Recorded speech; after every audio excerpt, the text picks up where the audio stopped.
Well, good afternoon. I'm Malcolm Tallie from Kaiser Permanente. I will be one of your co-hosts today to Just the Beginning, a guide for living well after 60. We have some exciting information for you today. We have a young lady here by the name of Tamara Grasso, and she's a registered dietitian and nutritionist. She's going to give you some information today that's going to knock your socks off. She began her career with Kaiser Permanente over 4 years ago. And as a nutrition health educator, she thoroughly enjoys the role she has played in different settings at Kaiser Permanente. She believes that everyone can develop skills, make healthy changes, and establish better habits, and have fun doing it, I might add. She currently works with both the health education and the nutrition service team. She has had the wonderful opportunity to work with staff and clinicians who promote health education and facilitate behavior change in a variety of Kaiser Permanente settings. Tamara thrives by spending time with family and friends, enjoying the outdoors, cooking, and sharing meals with others. I'm looking forward to one of those meals also, and reading. So without further ado, I'm going to get out the way. And here is Miss Tamara Grasso.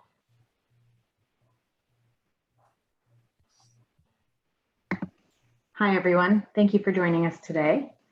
Like Malcolm said, my name is Tamara Grasso, and I'm a registered dietitian and nutritionist. And what we try to do at Kaiser is just help people take steps to get on a healthier path, whether that's for specific disease prevention or just for healthier lifestyles. And today we're going to be touching on heart healthy living. Some of you may have some experience with this or have heard a lot about this. For some of you, this may be new information. So I'm going to go ahead and start sharing my screen so we can get started.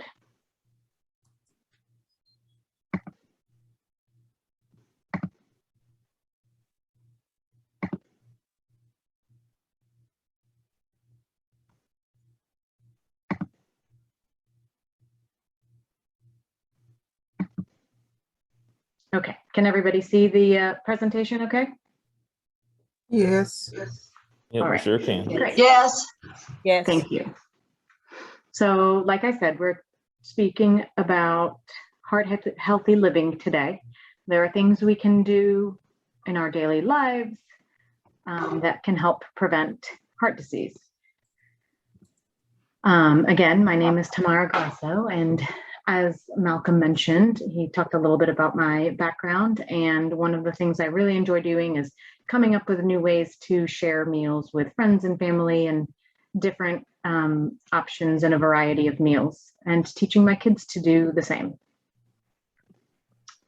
So I want you to raise your hand if you have been diagnosed with any sort of heart disease, or someone in your family has been diagnosed with any kind of heart disease, or someone you know has been diagnosed, not necessarily in your family, just anyone you know has been diagnosed with heart disease.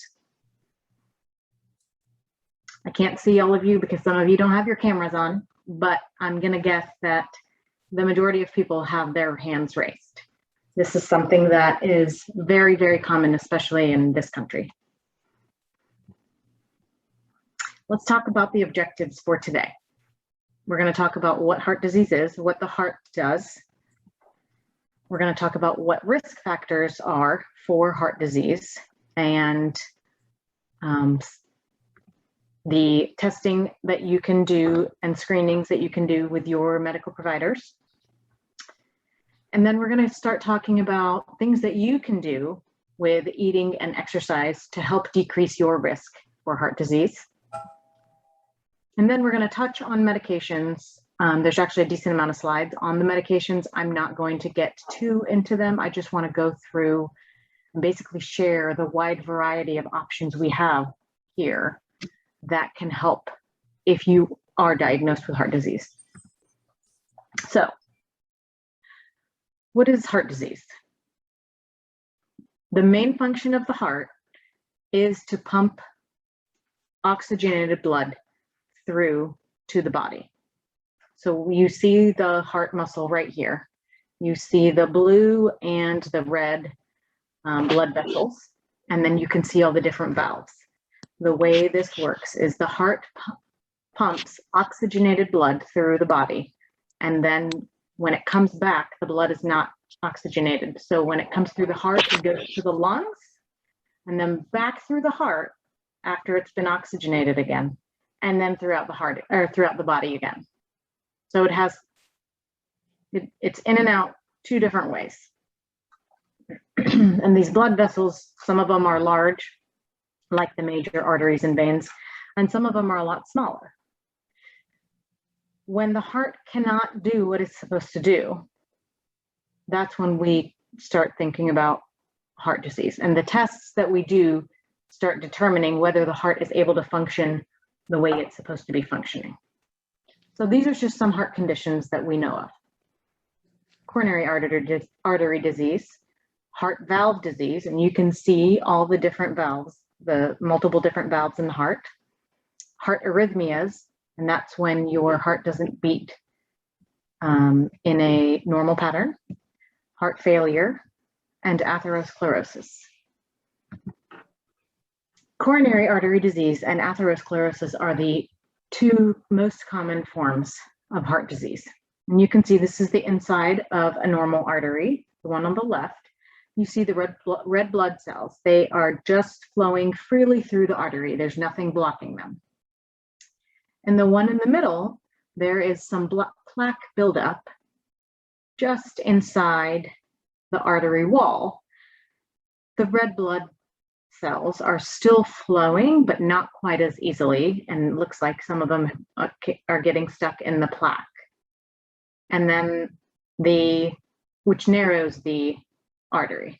And then the one that has plaque and a clot, which is a clot is a group of red blood cells that's blocking.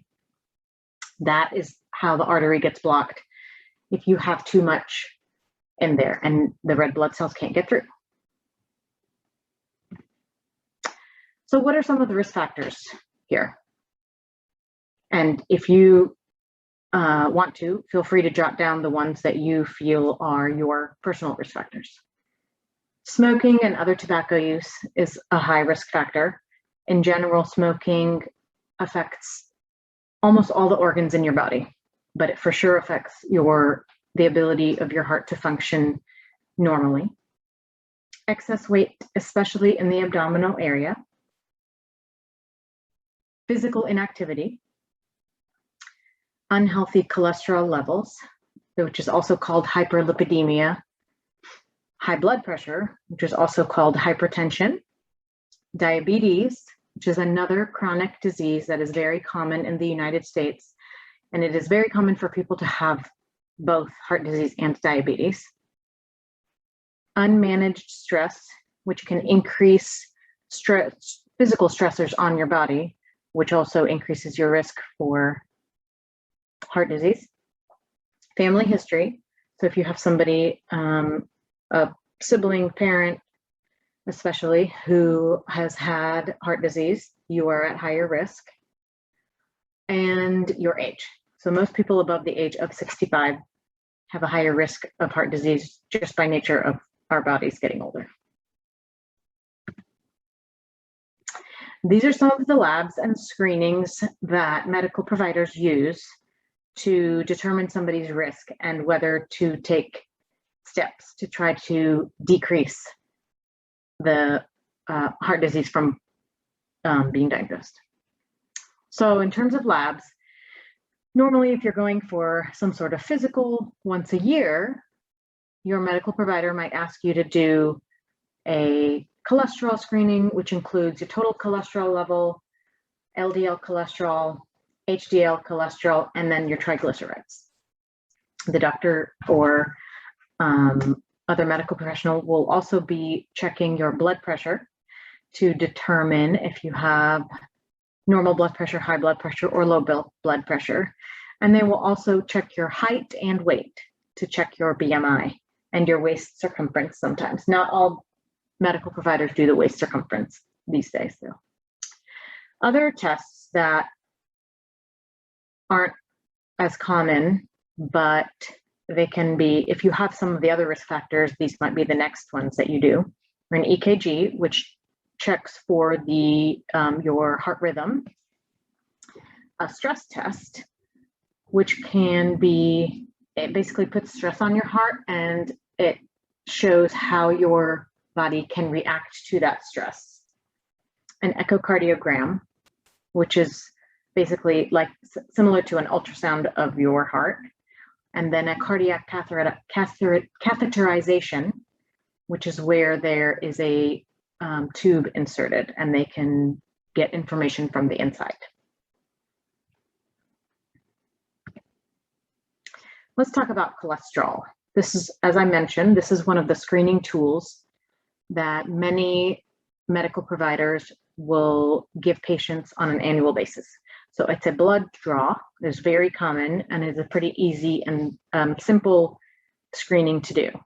So it checks for multiple things, especially these four. So the total cholesterol you want to look at, because that just gives a kind of a very general picture. And if you have less than 200 milligrams per deciliter, that is considered a good level. And then underneath that, you want to look at the HDL and the LDL. The HDL cholesterol is considered the good cholesterol because that's the one that you want to be on the higher end, and it will help kind of clear. Higher it is, the less likelihood you have plaque and buildup in your arteries. Then that's the opposite for the LDL cholesterol. So you can see these numbers here. The HDL is a little different for men and women. The LDL, you have a few different numbers. You have the healthy, and then the less than 100 for the diabetes patient, and less than 70 if you are high risk. And then triglycerides are a separate number that they look at, which can also increase your risk if they are more than 150 milligrams per deciliter.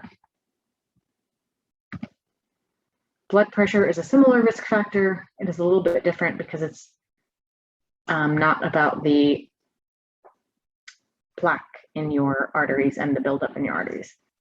There are two numbers. One is on top and one is on the bottom, and you always look at both of them, and they want to make sure that you stay around 120/80 or lower.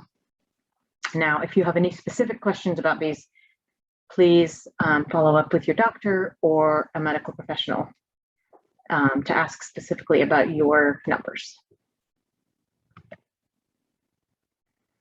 So one of the things that as dietitians we are asked to do is weight management.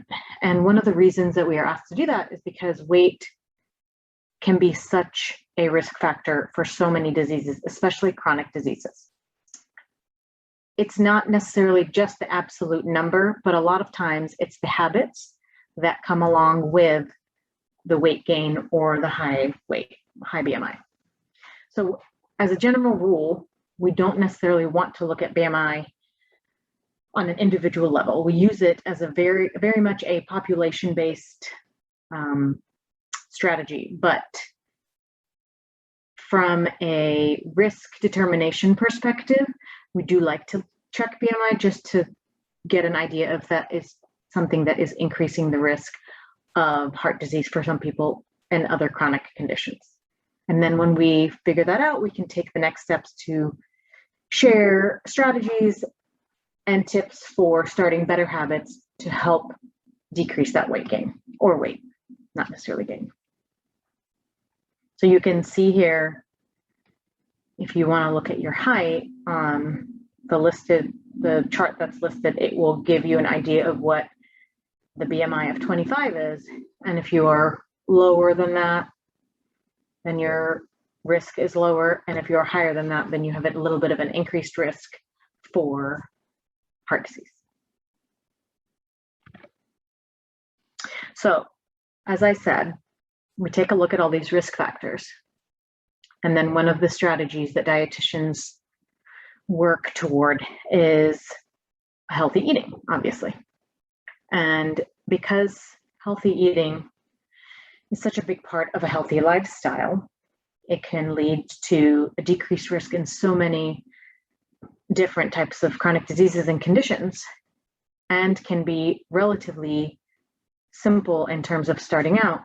We like to start there before going straight to medications, unless you have a dire situation. There are a couple of different types of healthy diets that are very specific from different organizations that a lot of times will get diagnosed for people who are diagnosed with, they'll get prescribed to people who are diagnosed with heart disease. A lot of times as dietitians, we use bits and pieces of some of these, but these are very specific. If somebody wants a very specific plan, they can go to the DASH program and look exactly at what they need to eat based on their size and what their goals are. And another one is called the Mediterranean diet. Many of you may have heard of this as well. The focus is on grains, vegetables, and fish, and decreased meat and sweets. So if you just take a look at these, it kind of goes through and gives you an idea of what you should eat to decrease your risk of heart disease. And if you look at both of them, at the very top, it gives you the very top of the list, you can see that both of them focus on whole grains, vegetables, fruits, and they have, so if you do that on a general basis, that is a good habit to have. In addition, if you think about heart healthy eating, you want to focus more on choosing things like, again, fruits and vegetables. The more colorful your fruits and vegetables are, the more variety of nutrients you're getting. For specific types of colors like blueberries, for example, and tomatoes, they have specific nutrients in them that you won't get in other colored, different color vegetables. That's why it's one of the slogans that at some point has been used is called Eat the Rainbow. And I'm not talking about Skittles here, but I'm talking about the variety of fruits and vegetables. So another thing to focus on is whole grains, and we'll talk a little bit about fiber later on and why it's important to have whole grains as part of a healthy, heart-healthy diet. And then looking for more plant-based foods like beans and plant-based proteins, excuse me, like beans and peas and lentils. This is a little bit off topic, but one of the classes that Kaiser offers is a plant-based whole foods class, and it is phenomenal. I have taken it, and it's definitely something that has so much information for somebody who is interested in taking the next step to go to a more plant-based diet, and has a host of resources and tips.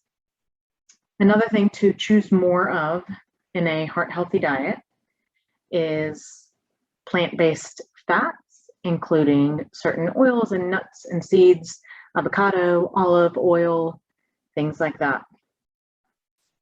And then lastly, as much as a lot of people like to go out to eat or get takeout, and obviously it's easier, sometimes you just have to do it, and that's completely necessary for mental health. But generally speaking, home-cooked meals have much better nutrients and less of the things you want to limit. So what do we want to limit? Things like saturated fats, which a lot of them are animal fats, high sodium foods. A lot of times packaged foods and takeout, things like that, have high sodium. Additional salt while you're cooking, and then at the table, move the salt shaker off the table so you're not tempted. Processed foods, again, a lot of times they have high sodium and lots of other preservatives. Added sugars is something that is included in a lot of processed foods, even though you may not think so, even though it's something that's not sweet, there would be some added sugars potentially. Alcohol is also something that can increase the risk of heart disease. And again, back to the eating out, you want to limit that if you're trying to stick to a heart healthy eating plan. So when you are cooking at home, let's say you have a meal that you're trying to make it a little healthier. You don't want to completely not eat it anymore, but you just want to make it a little healthier. So if you're used to frying potatoes, for example, instead of frying them in a pan with oil, you can toss them with a little oil, a little bit of dried herbs, put them out on a roasting pan and roast or broil them. And that will help bring out wonderful flavor as well. So there are options to frying. So things like baking, steaming, microwaving, broiling, or as I said, roasting. Instead of using a lot of oil or butter in a pan, you can use a nonstick pan or cooking spray. They do have some olive oil cooking spray. So that would also add a great little flavor too. And if you want to use some butter, you can always if you want the flavor of the butter, you could always just use a little bit just to have a flavor of it. Make sure when you are cooking meat, you do trim all the fat off and take the skin off of chicken. And when you are making stews and soups and things that when you chill them, the fat might rise to the top, that's an easy thing to just kind of skim off the top before you end up reheating it and serving it. And if you're trying a recipe and it calls for cheese or sour cream, things like that, try cutting it in half and see how it tastes with less cheese so that you're still getting the flavor, just not as much of it. Everything, that last tip, everything that's saucy or condiments or dressing, salad dressing, anything like that, keep it on the side and dip your fork in it instead of pouring it all over. You end up eating a lot more of it if you pour it all over than if you just dip your fork in it. And you still get that little bit of flavor when you're just dipping your fork in it. But that way it doesn't take over the flavor of the food you're eating, which may be your plan, but it's just a way to decrease the amount that we eat. Here's a list of all the different types of oils or fats, from oils to different types of fats. You can see up at the top, there's some healthier options. And there's some that we should limit. And then there's some that we should greatly limit. And then there's some that we should try to avoid at all costs. Now, if you're looking at the ones that you should avoid, does it mean you never eat any bakery good? No, but a lot of times bakery goods that are prepackaged have trans fats in them. So if it's a fresh baked something, it may not have a trans fats in them. It's something that is worth asking wherever you are getting your baked goods. Or if it's something you're baking at home, then you can control the type of fat in it as well. You can see on the very left and the monosaturated and the polyunsaturated omega-3s, those types of fats help decrease your lipid values. So your cholesterol values, they would help increase your HDL and decrease your total cholesterol and LDL also.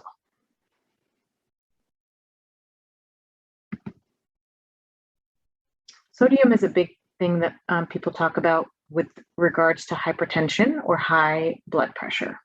For some people, especially people who are very sodium sensitive, even a little bit of extra sodium can really increase their blood pressure. And that can lead to additional problems if it becomes a chronic condition. For some people, and this is a much fewer portion of the population, they need sodium to keep their blood pressure up, basically. Generally speaking, though, the majority of the population is already taking in too much sodium, because a lot of the processed foods and a lot of the foods we eat out or take out are full of sodium, and there is a lot more than we need in there. So when we're talking about cooking at home, that's something that you can control versus when you go out or eat prepared foods. So when you are cooking at home, you can try to season with less salt and with other things instead. We'll talk about reading food labels. I have a few examples and we can go through.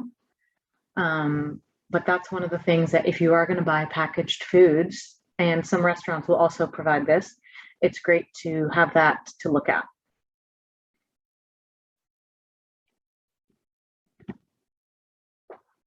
So here are some tips that would help cook your cooking with less salt.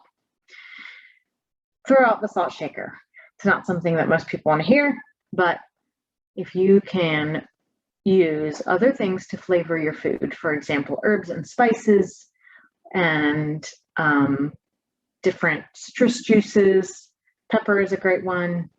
Those are all great options to use instead of salt. So for example, when you're marinating, this is a couple more down, but when you're marinating some sort of meat, use all the other flavors, a little bit of vinegar and some herbs, maybe some lemon juice, instead of adding salt to it. And that way, if it's that flavorful and so juicy, then you won't even need to add any gravy or sauce. Another thing, I skipped this one, but I'm going back to it, is to use food to flavor food. So again, for example, using garlic powder or even chopped up garlic to really flavor your cooking, or onions, peppers, if you're making a big pot of sauce, or other vegetables can also help. And especially if you're roasting vegetables, that really brings out the flavor because it helps them at high heat. It'll help bring out some of the sugars, the naturally occurring sugars in them, that will really increase the flavor with them. There are some salt substitutes that you should probably double check if you are with your healthcare provider for your own personal risk, just in case there is any kind of interaction with one of the medicines that you might be taking. So as we said before, sodium in prepackaged foods, there's a lot more sodium than if it's something we would make at home. For example, there's a lot of pasta and rice, small packages, single serving, maybe double serving. But while those might be easy and quick, they do have a lot more sodium than if you were to make something at home. Most canned foods, unless they specify that they don't have salt added, have a decent amount of salt. Most processed foods in general have additional sodium and even sugar and other things to help preserve it because it is a packaged food or processed food. Sometimes, depending on what the mix and seasoning is, you might find hidden sources of sodium, hidden sodium in there as well. For example, if you buy a pack of ranch seasoning or a pack of taco seasoning, there may be things in there that you have in your pantry that you can mix together, but those packets normally have a lot more sodium than you would add at home. Of course, salted snacks, I'm not sure, that shouldn't be on this list because that's not a hidden source of sodium. Obviously, if you're eating a salty snack, the expectation is that it's going to have a decent amount of sodium in there. And then again, we'll go through food labels, a few different examples of food labels a little later on, but these are some other words we can look for that mean sodium. So salt, obviously, you know, baking powder, soda, brine. Brine is a big one because it's something that a lot of times meat will sit in and it will soak up the sodium, but there's a lot of different flavors and sodium in brine. MSG, or monosodium glutamate, it's something that is used in a lot of restaurants to add that really savory flavor.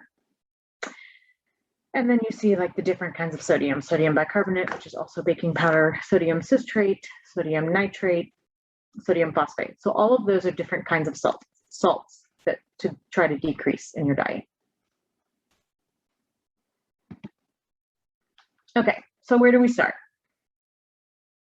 So when you go to the grocery store, or now I know a lot of people, a lot of stores have options for online shopping and picking up. I know the Kroger near me has, I think it's a minimum of $30 grocery bill, and they will do the shopping for me and bring it out. And it has been great to limit my kind of last minute grabs here and there. So I can make the list and place the order based on that list. And it has been great for my wallet and my pantry. So back to this, plan ahead, always plan ahead by making a grocery list. It's a lot easier to stick to a list when you're shopping than to try to remember what you need or what your fridge looks like at home, or what you're missing from your pantry. So if you have time while you're home, go through your fridge and pantry, maybe freezer, have a list of ongoing things, that you buy on an ongoing basis, your regular stuff, whether that's some sort of milk or coffee creamer, bread, eggs, or specific vegetables, anything, whatever it is, things that you eat regularly. Have an idea of just a weekly list starting with those. And then you can build a meal plan, and there are some other Kaiser classes that can help with coming up with different meal options. But try to build your meals around produce. So instead of starting with the meat and then adding, what sides do I want with that? Try to start with, okay, what vegetables do I want to eat this week?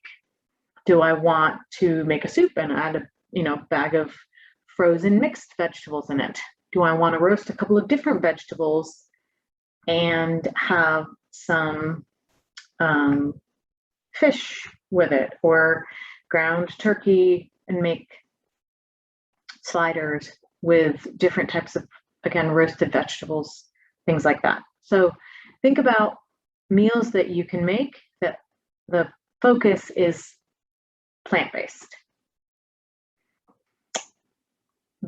While you're at the grocery store, the next step is to look for fresh fish, chicken, turkey, and red meat.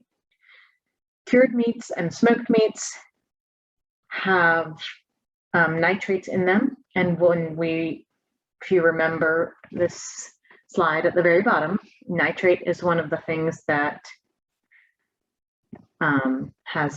is like salt, and it's an increase in the sodium of that product.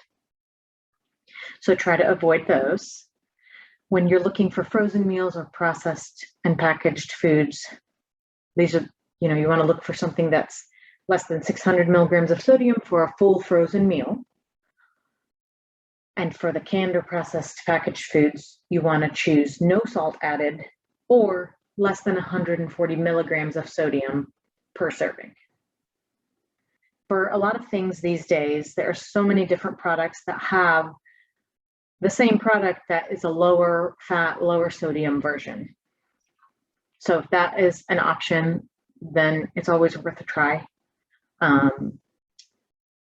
If you decide you would rather just eat the regular fat or regular sodium option, that's fine to do as well. Just don't eat as much of it and don't eat it as often. I never ever tell people that they can never eat something that they love ever again, because I feel like that ends up backfiring. And so I always tell them, don't let yourself, don't like use it, don't punish yourself by saying I can never eat that again. I have to eat the low fat or non-fat or low sodium version forever. Instead, just don't eat that product regularly.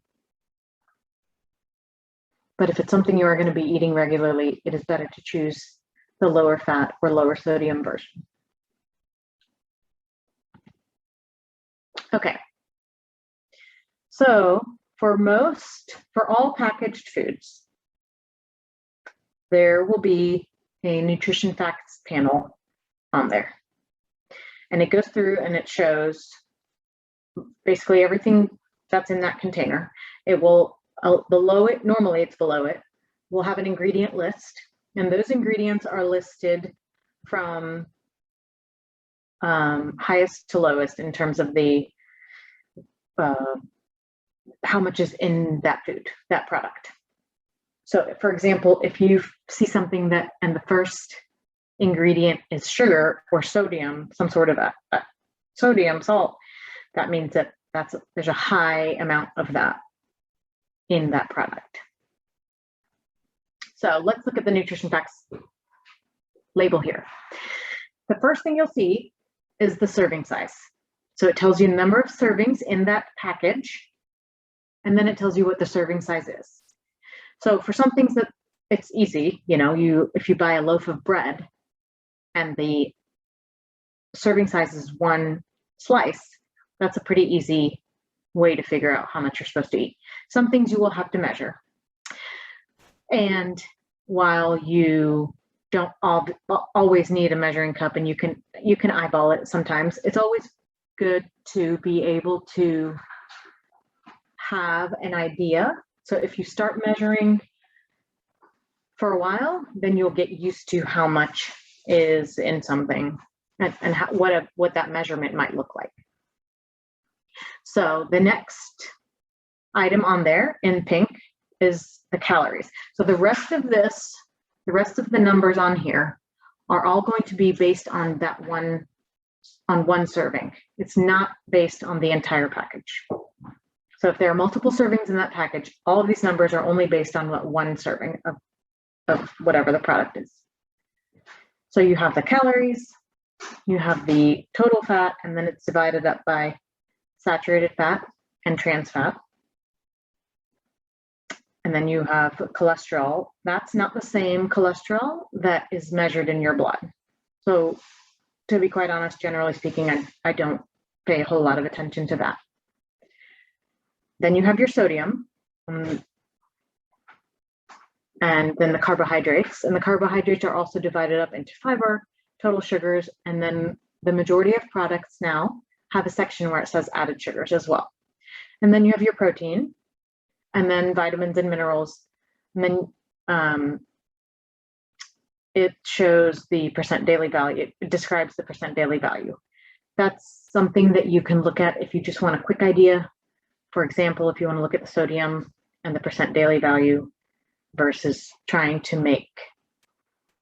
do a quick calculation in your head.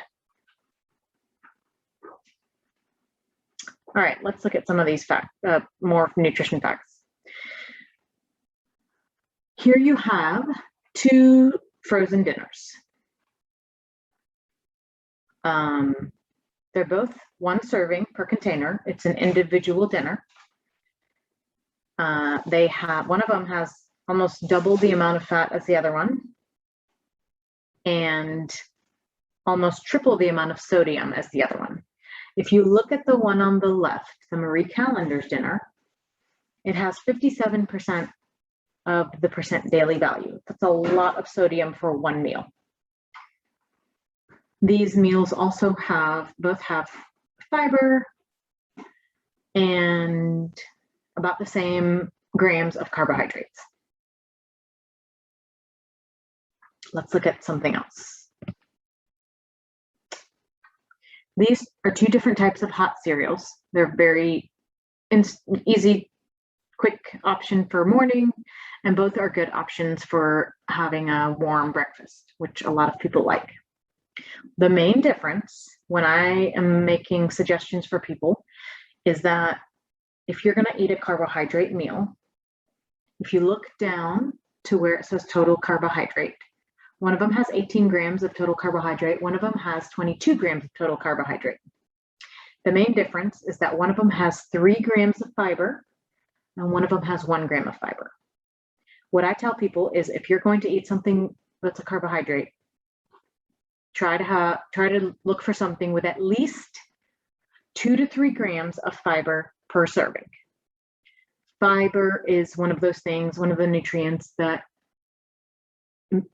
most Americans don't get enough of. Part of the reason is that we are, as a society, very focused on meat versus building a plate of plant-based things. You'll see on the instant oatmeal on the left, there's a little bit of a heart, little tiny heart on the box, and it says it can be part of a healthy, heart-healthy diet, and that is because of the fiber content.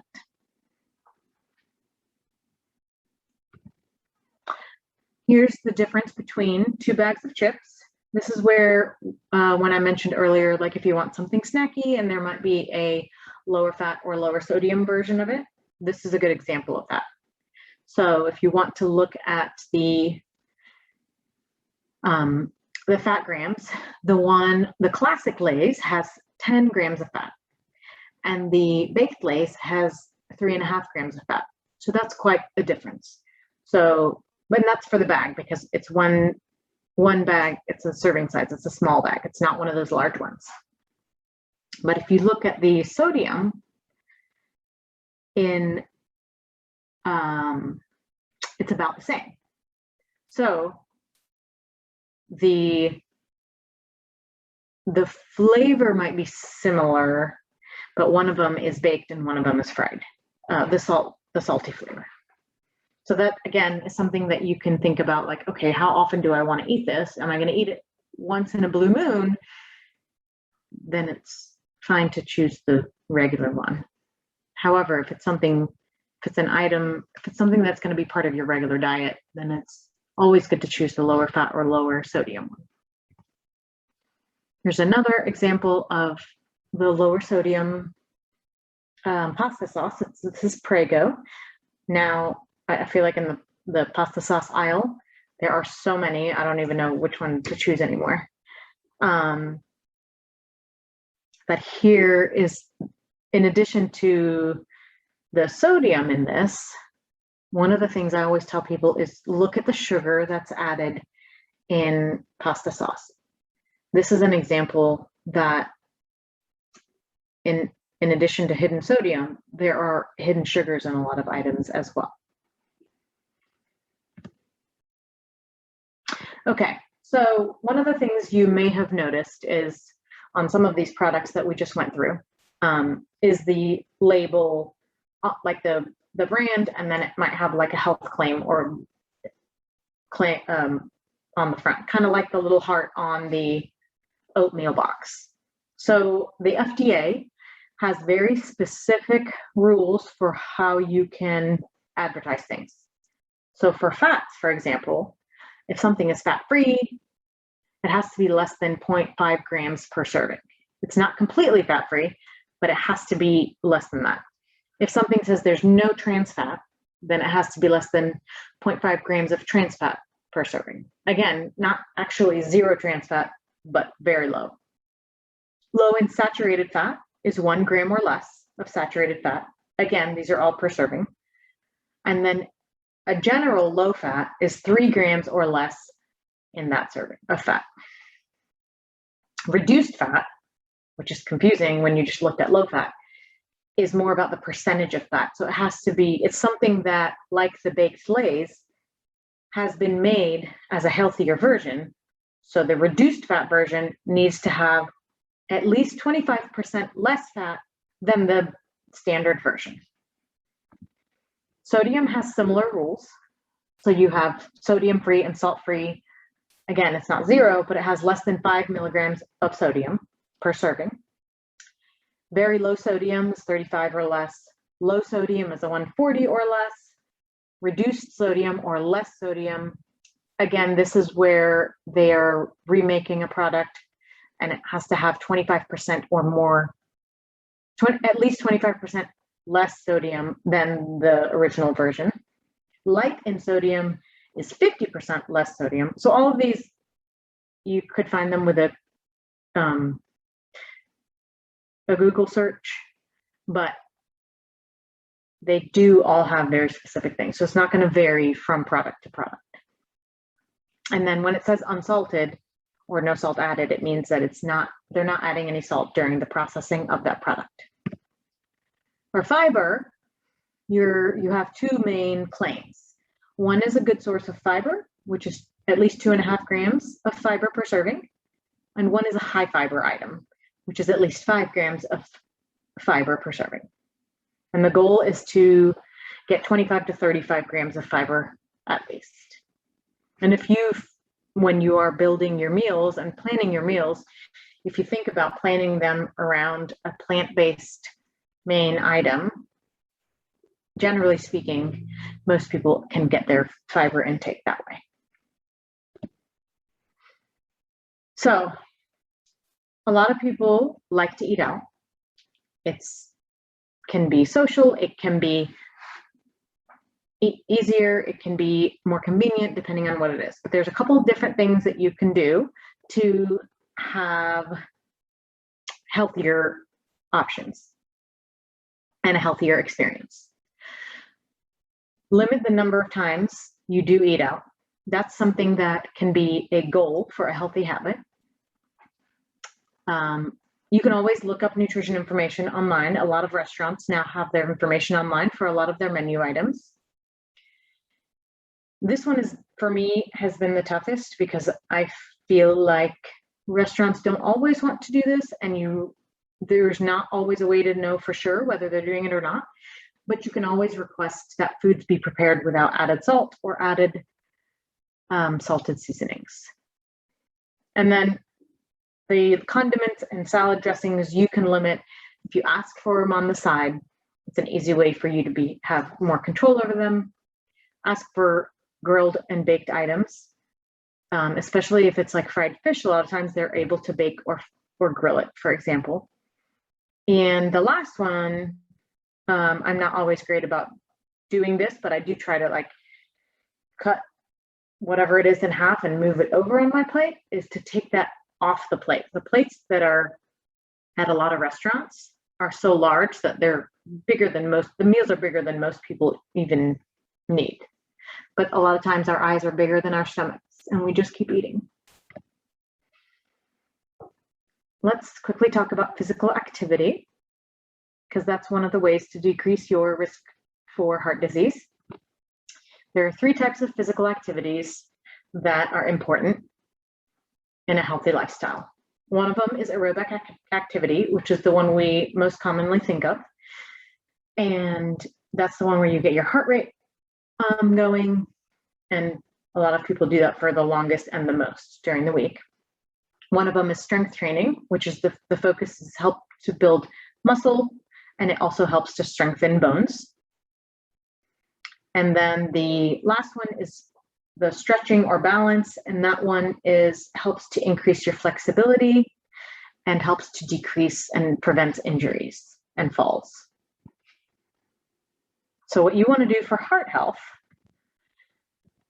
is at least 30 minutes of moderate intensity aerobic activity. So that can be taking a dog for a walk, for example, like the picture. And it doesn't need to be out on the street.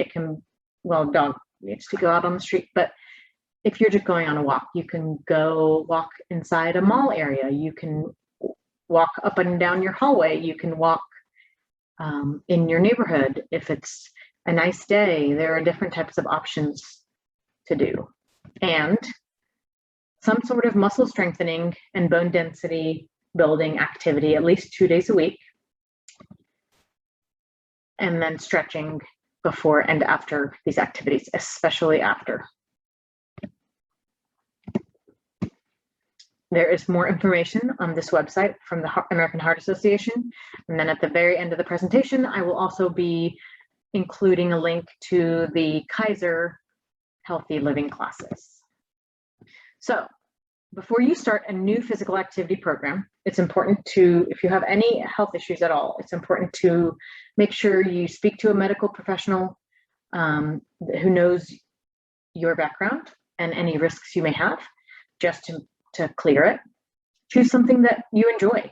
It could be hiking, it could be gardening, it could be swimming, it could be a variety of different things. Always start slowly. We tend to, dive in headfirst with a new activity that we might be excited about, but sometimes starting out too strong can backfire and cause soreness or injuries that people aren't ready for. If you want to try to keep track of your blood pressure and heart rate, you can wear a heart rate monitor. And another thing you can do is also wear a step counter. A lot of people use that for accountability. In addition, you can have a friend or family member be your accountability partner, whether that's going to do any kind of movement together or just calling each other or reminding each other to do something that day. It's important to just, generally speaking, make moving a regular part of the day. Instead of being mostly sedentary, we want people to be moving in just normal daily activities. That also helps decrease the stiffness in your bodies. It will also help keep people flexible and more active.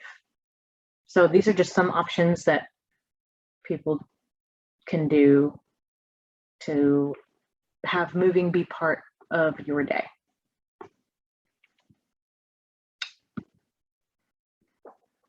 I mentioned that you can wear a heart rate monitor. If you don't have a heart rate monitor, or if you don't want to wear one, you can always check your own pulse. You can gently place 2 fingers on the inside of your wrist like this, and you should be able to feel a fairly faint. When you're exercising, it will be not quite as faint. Pulse. What you can do is count for 15 seconds and then multiply that by 4, and that's the heart rate that you want to look for.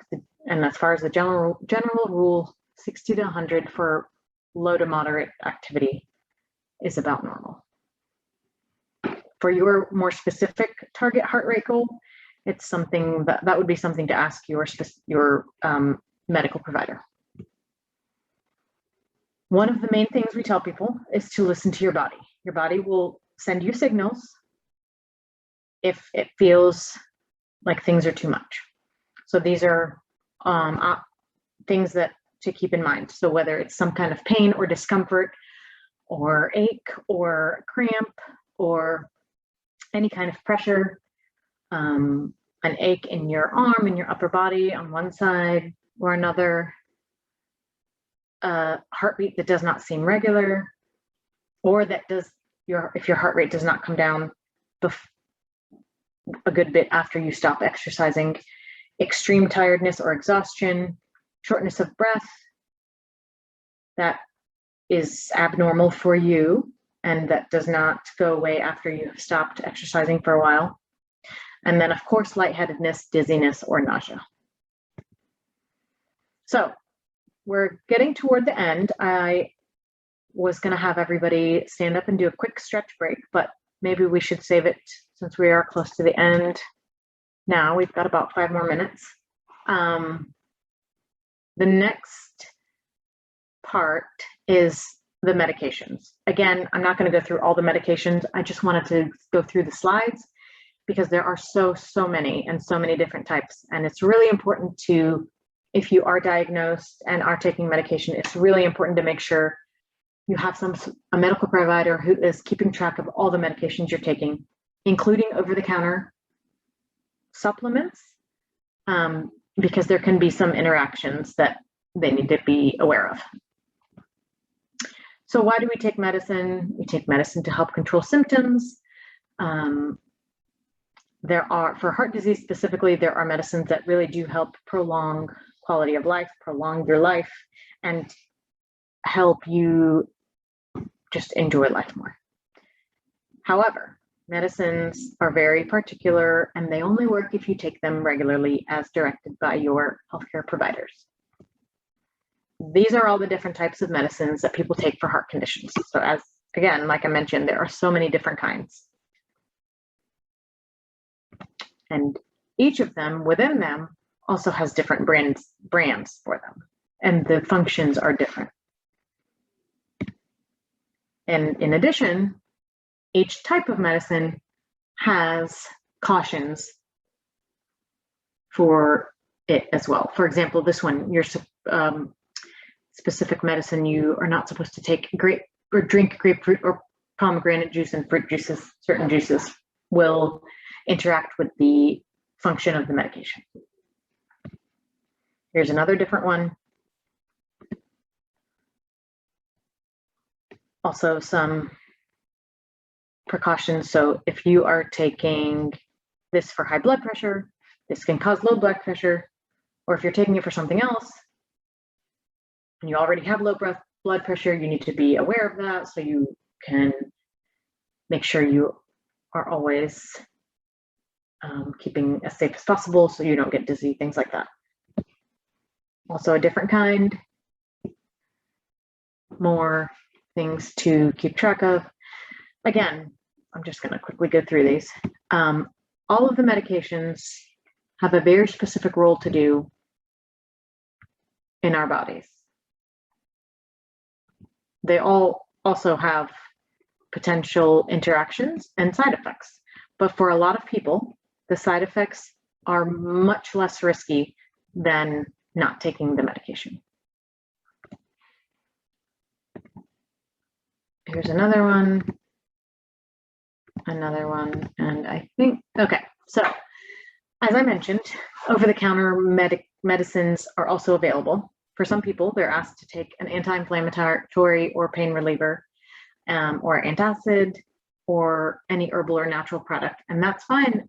The main thing is to make sure your health professional is aware of that. Alcohol is also something that can interact with medications, and also an excessive use of alcohol can increase the risk of heart diseases.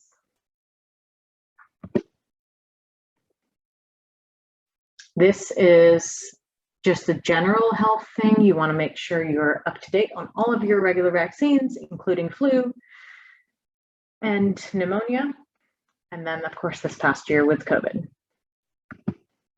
I'm not going to go through these because this is something that we've all heard so much about, but I will say that people with medical conditions, including some heart conditions, are much more likely than others to become severely ill with COVID. So it is really important to take precautions and get your COVID vaccine. And at this point, a lot of people are also able to get boosters if they're immunocompromised or over a certain age. Tips for taking medicines: make sure you have a routine, make sure you have alarms set, whatever you need to do to make it easier for yourself. You can have reminders all over your house, sticky notes on your mirrors, somewhere where you'll see your medicine, like on your, where you make coffee in the morning, or on your nightstand in the evening, and make sure you get your refills in a timely manner. Other health risks that can increase the risk of heart disease, as we talked about before, diabetes and heart disease kind of go together. A lot of people end up having both. And smoking is a major cause of heart disease. If you are interested in quitting smoking, or if you know somebody who's interested in quitting smoking, a plan is important, and patience is important. There's some information here. Feel free to jot this number down to get help with it. Lastly, all of these things that we talked about put stress on your body. So stress is a natural part of life. It's really your body's response to stress that can increase your risk for chronic conditions. So if you try to keep a balanced life and a healthy lifestyle, it can help decrease the stress that is put on your body. These are just a few different things for stress management: taking time to relax, breathing exercises, meditation, make sure you keep time for yourself, keeping active, things like that all help decrease your stress levels. As far as additional resources specific to heart, there's the American Heart Association, National Heart, Lung, and Blood Institute, and Old Ways. And then myplate.gov, choosemyplate.gov is a way to help plan your plate and how much of each food to put on your plate. And then specific to Kaiser resources, other things you can do if you're interested is make an appointment with a registered dietitian. We have healthy education classes. They're all on here. If you go to kp.org/classes/GA.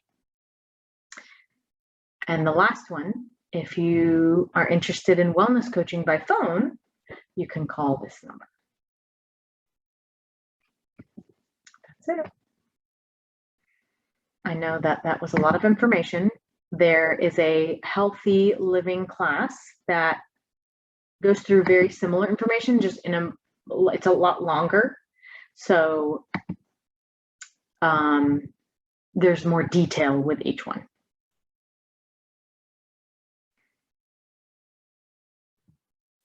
Okay, so we want to just thank Ms. Grasso for being on today. How about us giving her a round of applause? Thank you very, very much. That was a lot of information, and I know that we're going to be developed for it. Do y'all hear that music? Does anybody? No. Now. Yeah. Oh, wow. So you know what? What I just wanted to do before we get off, does everybody see my screen? So for all of you on there, and all those people that want a little nostalgia, that wants to just look at things, and we're gonna have a great time, but it's a sock hop, y'all. We're gonna have a virtual sock hop, and you can go tell everybody about it. We're gonna send out invitations to all of your different facilities, and also if you want to know more about it or you want to join, you can contact us. Eric has the information and he'll send it out to you. It's going to be virtual. We're going to have the dynamic Mr. D. He's just going to be playing all of those different things back in that era, and we're going to have a great time. And guess what? We want everybody to dress up in that era. So you get on your pencil skirts and get off your bobby socks and all of that, and we're just going to have a wonderful time. And when is it going to be? October the 13th from 10 to 12. See you there. Okay, so again, if anybody have any questions, what we were going to do is we're going to go, I know we had a lot of information that you ingested today, but we can send out, Ms. Tamara, do you have the slides available that if you send it to Eric, he can make it available to somebody that wants it? I can send the slides, yes. Okay, so if you want it, and if you have any questions, what we're going to do is now we've held you over, and I like to get everybody off in good time. I took a little bit more of your time, but if you have any questions, we can send those to her also. And we can get your answer. So with that being said, we want to just bid you, everybody adieu. Thank y'all for being on today. I saw a lot of people on there that I know. Miss Deborah, thank you for coming on. She's a faithful. Miss Bonita, wow. Oh God, I just see a lot of people that have been on, and just thank y'all for just being there. But y'all don't want to miss that sock hop now. Okay, make sure you're on there and tell everybody about it. Again, I'll be there. Thank you again, Mr. Tamara, for just being on. Okay, and I messed up her name, y'all. a lot. So, but anyway, we thank you all. Thank you for being here today. And what we're going to do is go ahead on and end with that. Okay, Thank everybody. you. Y'all have a Thank great you. day. Bye-bye. Thank you. Bye-bye. Thank you.